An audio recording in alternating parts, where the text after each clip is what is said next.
देखिए, बहुत पुरानी कहावत है कि लड़की की उम्र और लड़कों की सैलरी कभी पूछनी नहीं चाहिए। गजब बेइज्जती है।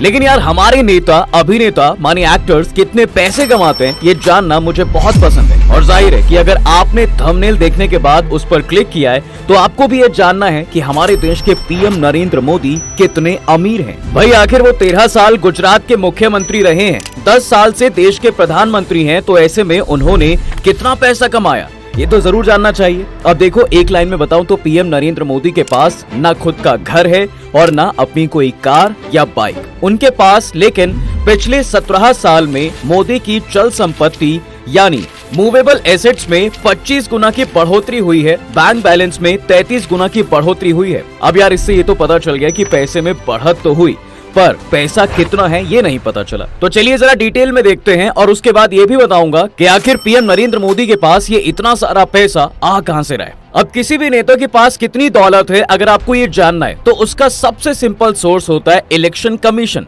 क्योंकि जब आप या फिर कोई भी किसी चुनाव के लिए नॉमिनेशन फाइल करता है, आम भाषा में कहूं तो जब कोई चुनाव में खड़ा होता है तो वो एक एफिडेविट जमा करता है जिसमें उसकी सारी white income, criminal records, education तक की सारी सही जानकारी होती है। ऐसे ही पीएम नरेंद्र मोदी ने 14 मई 2024 को वाराणसी लोकसभा क्षेत्र से तीसरी बार नामांकन के दौरान पेश हलफनामा दायर किया और इलेक्शन कमीशन को बताया कि वो कितनी दौलत के मालिक हैं। गुजरात के मुख्यमंत्री बनने के बाद नरेंद्र मोदी ने 2002 में पहली बार विधानसभा चुनाव लड़ा था। इसके बाद 2007 और 2012 में मणिनगर से विधानसभा चुनाव जीता। फिर 2014 और 2019 में उत्तर प्रदेश गए और वाराणसी से लोकसभा चुनाव में जीत हासिल की। अब पहला चुनाव तो 2002 में लड़ा, लेकिन दोस्त मैंने 2007 से नरेंद्र मोदी के सभी चुनावी हलफनामा खंगाला है क्योंकि 2002 का हलफनामा ऑनलाइन अवेलेबल नहीं है। अब अगर हम पीएम मोदी के 2024 के एफिडेविट को देखते हैं तो फाइनेंशियल ईयर 2018-19 के मुकाबले 2022-23 में प्रधानमंत्री नरेंद्र मोदी की कमाई डबल हो गई। 2018-19 में पीएम मोदी ने अपनी इनकम 11.14 लाख रुपए बताई थी, जबकि बीते फाइनेंशियल ईयर में उनकी इनकम 23.57 लाख रुपए रही, यानी करीब डबल। देश के किसानों की आय 2 गुना करने का लक्ष्य लेकर के आगे बढ़ना है। 2019-20 में उनकी इनकम 17.21 लाख रुपए, 2020-21 में 17.8 लाख रुपए, 2021-22 में 15.42 लाख रुपए थी। अब अगर आपके मन में ये सवाल आ रहा है कि ये इनकम आ कहां से रही है, तो नरेंद्र मोदी ने प्रधानमंत्री के तौर पर मिलने वाली सैलरी और बैंक इंटरेस्ट को अपनी कमाई का जरिया बताया है।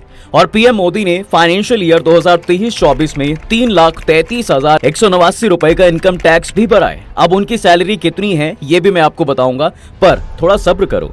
वैसे इस हलफनामा से भी पता चलता है कि नरेंद्र मोदी के पास किसी भी तरह के हथियार नहीं है, वहीं उनके ऊपर किसी भी तरह का क्रिमिनल केस भी दर्ज नहीं है। अब अगर ज्वेलरी की बात करें तो पीएम ने 15 साल से तो कोई ज्वेलरी भी नहीं खरीदी है। फिलहाल पीएम मोदी के पास 4 अंगूठी हैं और वो उनकी ही ज्वेलरी है। प्रधानमंत्री की टोटल चल संपत्ति 3,02,06,889 रुपए है और बीते 5 सालों में उनकी चल संपत्ति करीब 2 गुनी हुई है। 2019 में पीएम मोदी की चल संपत्ति 1.41 करोड़ रुपए थी। वहीं 2007 में गुजरात चुनाव से अगर देखें तो पीएम मोदी की चल संपत्ति 25 गुना बढ़ी है। अब अगर एक चीज पे ध्यान दें तो 2024 के अपने हलफनामा में पीएम मोदी ने गुजरात के गांधीनगर की जमीन का जिक्र नहीं किया है, जबकि 2019 वाले हलफनामा में उन्होंने आवासीय जमीन को दिखाया था। तो फिर इस बार वो जमीन कहां गई? दरअसल मोदी ने ये जमीन मान मंदिर फाउंडेशन को दान कर दी है, जिस पर नाद ब्रह्म कला केंद्र बनाया जाएगा। 31 मार्च 2022 को नरेंद्र मोदी के इनकम टैक्स रिटर्न में इसकी जानकारी नहीं थी। बाद में एक इंटरव्यू के दौरान मोदी ने ये जमीन दान करने का जिक्र किया था। बता दें कि 2002 में जब मोदी गुजरात के मुख्यमंत्री बने थे, उसके बाद उन्होंने करीब 1.31 लाख रुपए में ये आवासीय जमीन खरीदी थी। वो जमीन के 1/4 हिस्से के मालिक थे। इस जमीन पर निर्माण आदि के लिए 2.47 लाख रुपए का खर्च भी किया गया था। 2019 में इसकी मार्केट वैल्यू यानी कीमत 1.10 करोड़ रुपए हो गई थी।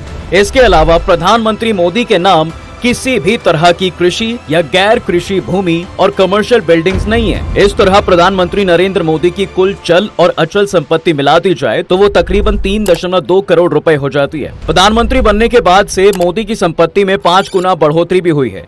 अब अगर कैश की बात करें तो प्रधानमंत्री मोदी के पास 2019 में 38,750 रुपए कैश था, जबकि अब उनके पास 52,920 रुपए कैश है।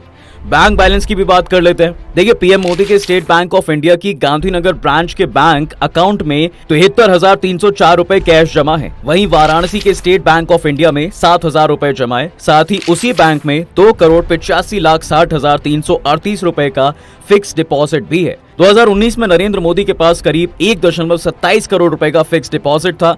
माने पीएम मोदी ने बैंक बैलेंस तो अच्छा खासा मेंटेन किया हुआ है।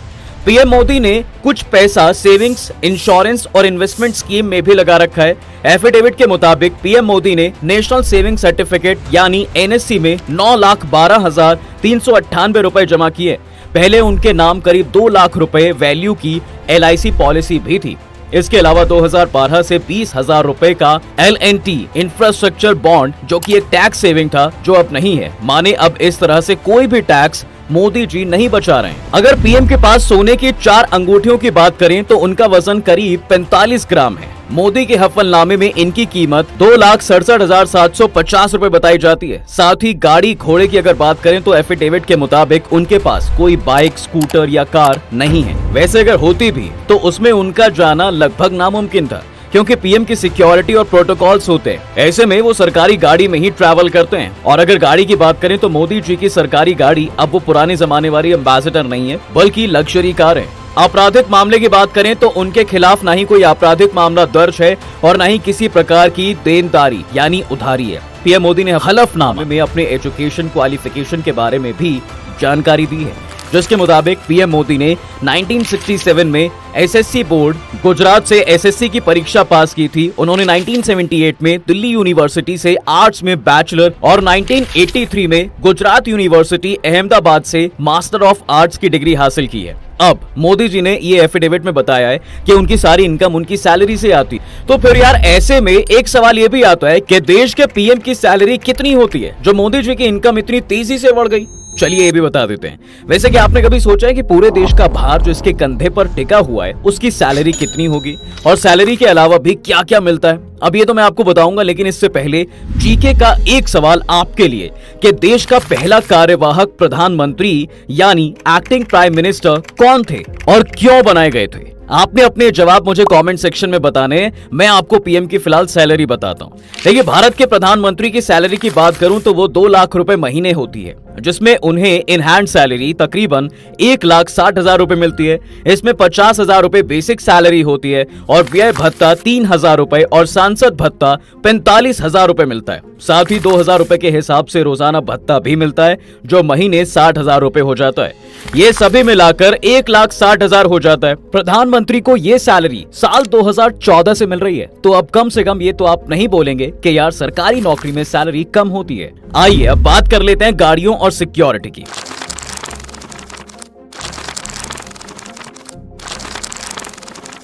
देखिए, प्राइम मिनिस्टर के काफिले में कई शानदार गाड़ियां शामिल होती हैं। इसमें कम से कम 2 Mercedes Maybach S650 guard, 3 armed BMW 7 series sedans, 4 armoured Range Rovers, कम से कम 8 से 10 BMW X5S, 6 Toyota Fortuners Land Cruisers और कम से कम 2 मर्सिडीज बेंज स्प्रिंटर एम्बुलेंसेस भी शामिल होती हैं। बाकी सिक्योरिटी के लिए भारत की सबसे खतरनाक SPG सिक्योरिटी रहती है और इसकी सही डिटेल किसी को नहीं दी जाती है सिक्योरिटी की वजह से।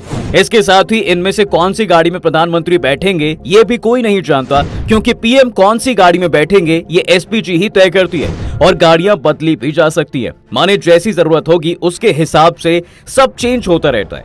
मीडिया रिपोर्ट्स के मुताबिक इस SPG का सालाना खर्च करीब 433 करोड़ रुपए है, जो कि सरकार उठाती है। अब बात उस चीज की भी कर लेते हैं जिसकी वजह से देश भर के माता पिता अपने बच्चों को सरकारी नौकरी के लिए तैयारी करने के लिए बोलते रहते हैं। माने रिटायरमेंट के बाद मिलने वाले फायदे की, तो अगर रिटायरमेंट के बाद पीएम को मिलने वाली सर्विसेज की बात करें तो प्रधानमंत्री जब रिटायर होता है या अपना पद छोड़ देता है तो उसे रहने के लिए घर दिया जाता है। साथ ही 5 साल की free train travel, SPG cover, साथ में ऑफिस का खर्च और निजी सचिव भी दिए जाते हैं। इसके अलावा और भी कई तरह की फैसिलिटीज दी जाती हैं, जैसे 6 घरेलू स्तर के एग्जीक्यूटिव क्लास के एयर टिकट्स, पूरी तरह फ्री रेल यात्रा, आजीवन मुफ्त सरकारी घर, फ्री मेडिकल फैसिलिटी, 5 साल तक ऑफिस का पूरा खर्च, 1 साल तक एसपीजी सिक्योरिटी, जिंदगी भर के लिए मुफ्त बिजली और पानी। अच्छा, ये सब मिलता है 5 साल तक और 5 साल के बाद भी सर्विसेज मिलती रहती हैं, जैसे एक निजी सहायक और पियोन, एयर एंड ट्रेन का फ्री ट्रैवल, ऑफिस के खर्च के लिए सालाना 6,000 रुपए। हालांकि ऐसा नहीं है कि प्रधानमंत्री के पास बस इतने ही लाभ होते हैं। प्रधानमंत्री को नई दिल्ली में 7 लोक कल्याण मार्ग का बंगला, पर्सनल स्टाफ, स्पेशल सुरक्षा वाली लिमोजिन कार, एसपीजी की सुरक्षा, एक स्पेशल जेट और भी बहुत कुछ मिलता है। अब एक चीज तो दिमाग में आती है कि जब इतना सब कुछ मिल ही रहा है तो फिर आखिर कोई पैसे खर्च करे तो करे कहां? इसलिए पीएम नरेंद्र मोदी के भी सारे पैसे बचे जा रहे हैं और वो बैंक में इकट्ठा हो रहे हैं और इन पर इंटरेस्ट भी अच्छा खासा मिल रहा है। आपको क्या लगता है कि क्या मोदी जी जब तक रिटायर होंगे तो उनके पास कितना पैसा होगा? कमेंट करके जरूर बताएं और वीडियो अगर पसंद आई हो तो इसे लाइक और शेयर कर दें। अब तक अगर आपने चैनल को सब्सक्राइब नहीं किया है तो जाते जाते इसे सब्सक्राइब भी कर ही लेना।